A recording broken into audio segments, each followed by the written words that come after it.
Henry Antrum, Introduction to Henry Antrum. Henry Antrum, later known as Billy the Kid, was a lean and wiry young man with sandy brown hair and clear blue eyes. His charismatic nature and penchant for humor made him well-liked by many. Though he enjoyed gambling, he avoided tobacco and rarely indulged in whiskey.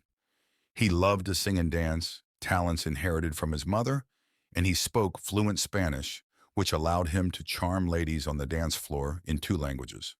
He was literate and preferred wearing moccasins over boots and a sombrero over a cowboy hat. He never knew his father, and even his name is subject to debate. However, it is known that in 1877, Henry McCarty, also known as Henry Antrum, and eventually as the Kid, was around 17 years old. It was during that summer that he killed his first man. The first killing. On a hot August evening in the town of Bonita, just outside Fort Grant, a small military outpost about 60 miles from Tucson in the southern Arizona Territory, Henry Antrum, also known as Kid Antrum, was playing cards at George Atkins's cantina, known as Wendy's because of Atkins's nonstop storytelling. At the card table with Henry was Frank Cahill, a blacksmith from Fort Grant. Cahill, an Irishman, had tormented the Kid on several occasions, often mocking and physically harassing him. On this particular night, the taunting escalated. As they sat at the table, trading insults, Cahill called the Kid a pimp, to which the Kid retaliated by calling Cahill a son of A. The confrontation turned physical as Cahill lunged at the Kid, and they wrestled out into the dusty street. Cahill managed to pin the Kid to the ground, but the Kid broke free an arm, grabbed a .45 caliber pistol from his pants, and shot Cahill in the side. Cahill collapsed, and realizing the gravity of his actions, the Kid fled the scene, stealing a horse and riding out of Arizona Territory. The aftermath.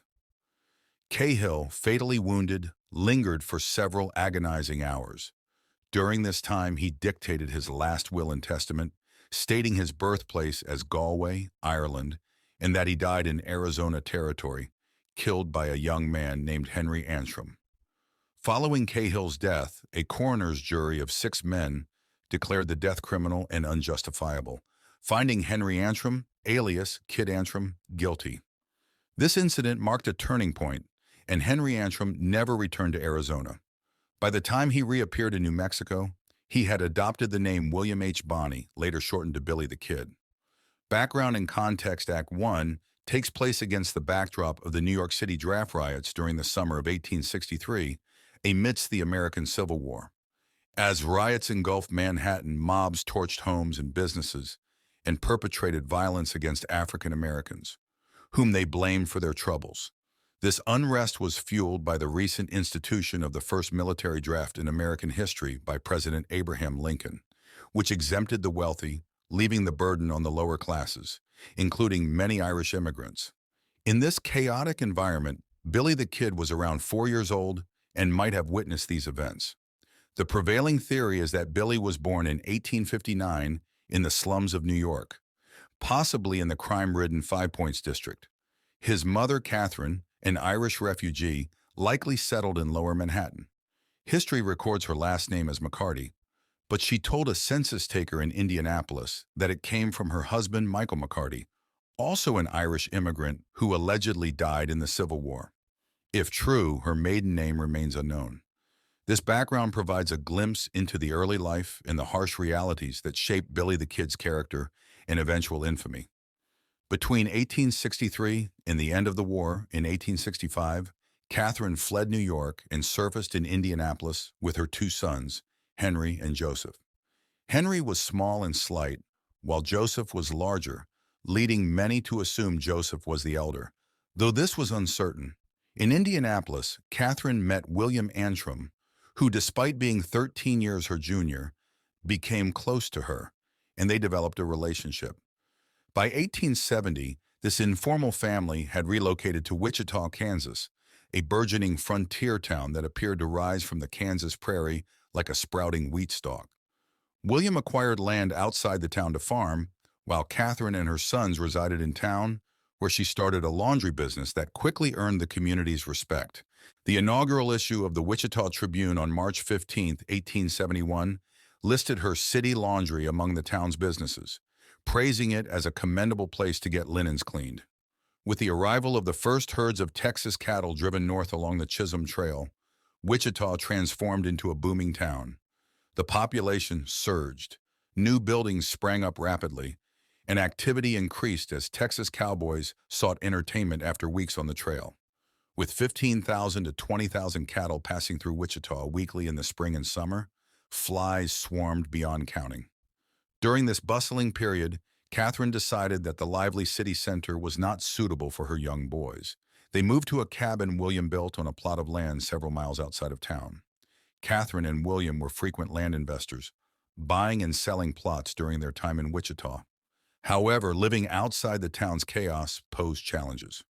The prairie was unforgiving, with settlers facing droughts, floods, blizzards, wind, rain, hail, snakes, and plagues of frogs and grasshoppers. Worst of all were the prairie fires, which scorched the earth and consumed everything in their path. The hardships of prairie life, or perhaps other reasons, prompted Catherine, her two boys, and William Antrum to leave Wichita less than 3 years after arriving. Catherine likely didn't appreciate Wichita's transformation into a rowdy cow town, which would soon require the services of a young lawman named Wyatt Earp. More importantly, she had developed tuberculosis, a slow killer that was a death sentence in the 1800s. Doctors advised patients to go west, seeking dry climates with clear air at high altitudes to extend their lives.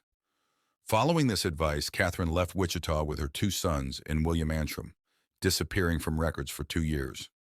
Later, Billy's brother Joseph claimed they went to Denver, but his memory was notoriously poor, and there are no accounts of the family in the Mile High City. Wherever they spent those years, their reappearance was notable when Catherine McCarty married William Antrum on March 1st, 1873, in Santa Fe, New Mexico. Henry and Joseph witnessed their mother's marriage, after which their last names changed from McCarty to Antrum. Soon after, the family moved to their final destination, Silver City in the southwestern corner of New Mexico Territory. In Silver City, Henry McCarty, now known as Henry Antrum, would spend his formative years. He learned to read and write, made friends, played with other boys, and got into mischief. He was drawn to Hispanic culture and traditions. However, he also lost his mother, and his stepfather drifted away. Without their guidance, he was easily influenced by the criminal elements in Silver City. It wasn't long before he experienced the bite of shackles on his wrist for the first time, escaped from jail for the first time, and ran away from the law for the first time. Silver City was a classic boomtown of the American West, named for the wealth of silver found in the area. Miners flocked to the site, rapidly extracting ore.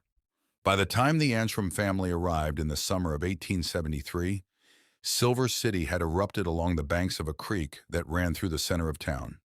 It would have looked familiar to them, as Silver City and Wichita were two sides of the same coin. Wichita built on the cattle industry and Silver City on mining. Saloons were open 24 hours a day, packed with miners.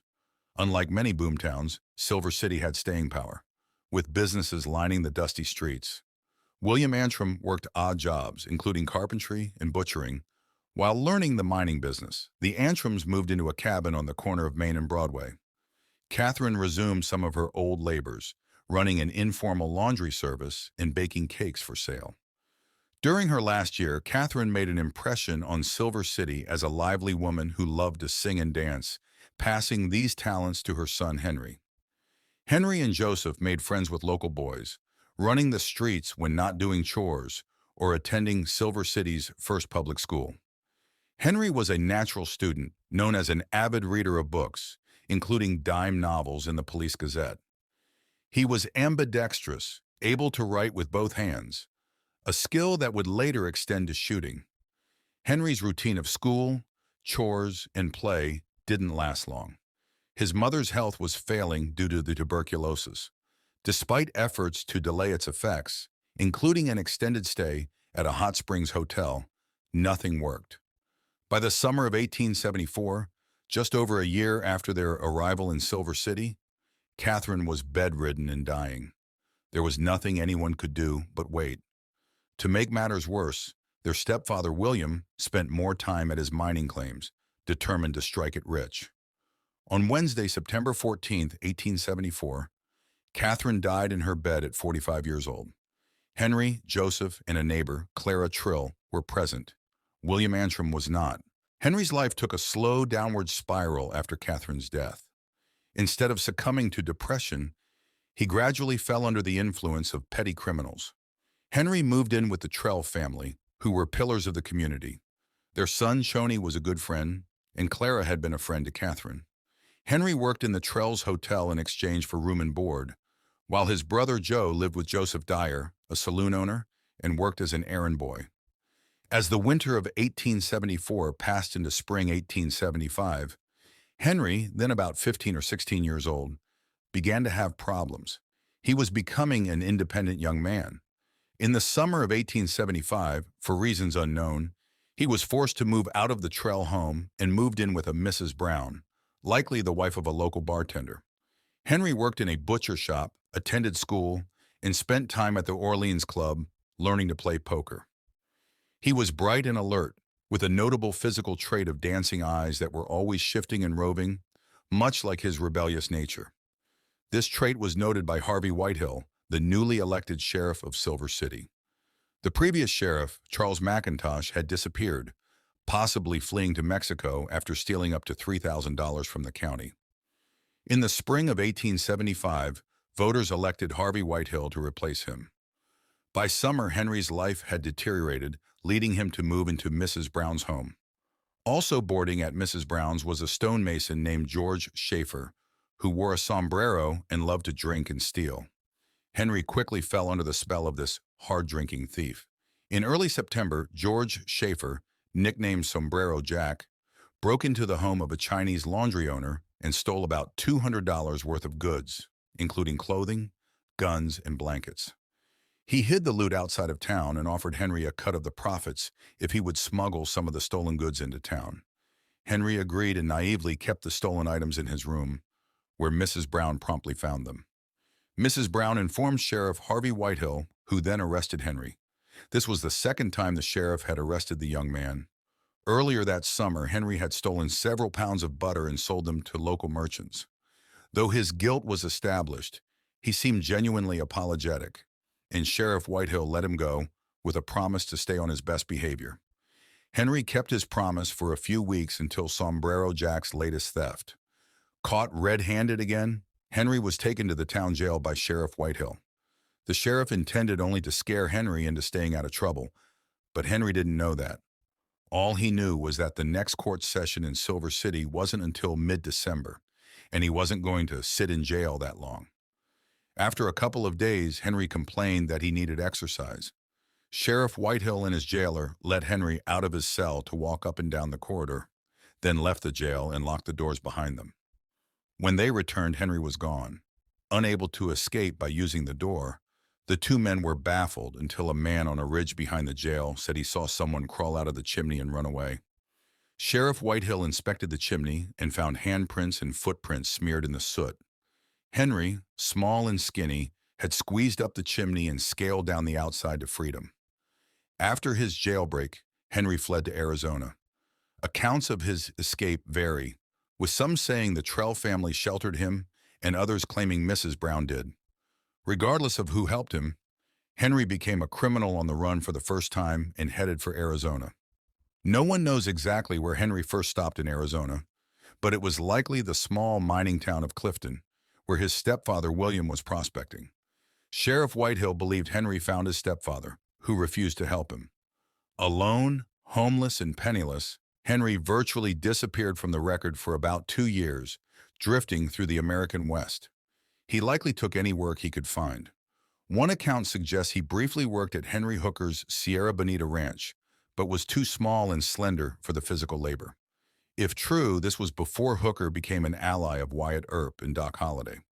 Henry eventually teamed up with a horse thief named John Mackey, a former soldier 10 years his senior.